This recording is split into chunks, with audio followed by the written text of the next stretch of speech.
把台湾变成真正的台湾。我们未来不用再讨论华航证明，不用讨论护照证明，不用讨论出去要代表哪一个国家，或 WHA 要用什么名字。我们希望台湾就是台湾，台湾跟中国不一样。我们会继续努力，谢谢。把台湾变成真正的台湾。我们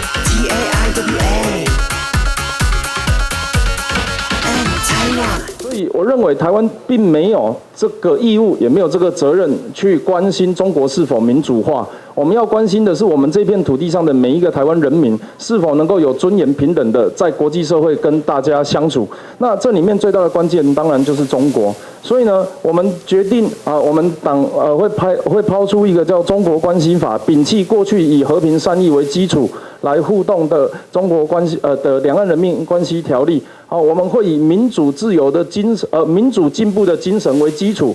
然后呢，我们会广邀这个时代的力量试图说服现在还没有办法接受的台湾民众跟中国国民一起来建立一个新宪法、新共和，想办法让这个台湾能够真正骄傲的不管是用制宪或是修宪的方式来打造一个新的共和判断。所以，如果民进党不愿意这个大声的跟国际说我们跟中国不一样，那至少让我们这一席来说。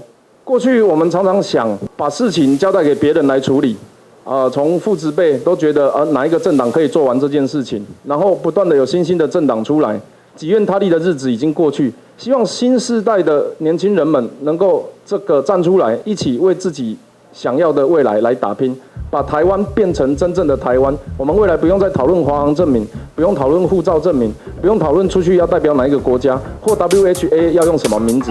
我们希望台湾就是台湾，台湾跟中国不一样。我们会继续努力，谢谢。把台湾变成真正的台湾。我们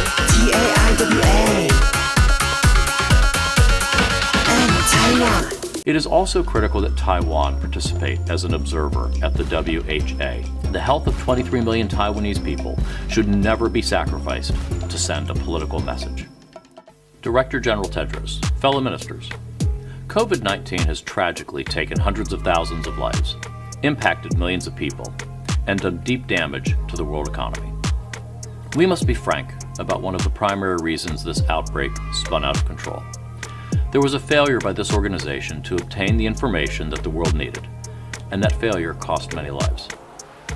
WHO's operations must be transparent too, and we support an independent review of every aspect of WHO's response to the pandemic. We all must come together to ensure that WHO fulfills its key mandate and that member states comply with the international health regulations. In an apparent attempt to conceal this outbreak, at least one member state made a mockery of their transparency obligations, with tremendous cost for the entire world. We saw that WHO failed at its core mission of information sharing and transparency when member states do not act in good faith. This cannot ever happen again. The status quo is intolerable. WHO must change, and it must become far more transparent and far more accountable. It is also critical that Taiwan participate as an observer at the WHA to bring the helpful perspective regarding their effective and exemplary response. WHO barred Taiwan from participation in 2016, just a few months after Taiwan's free and fair elections. The health of 23 million Taiwanese people should never be sacrificed to send a political message. Although we are all focused on the immediate response, we need a more effective WHO right now to help win this fight and demonstrate to our citizens that we are working to prevent such catastrophes in the future.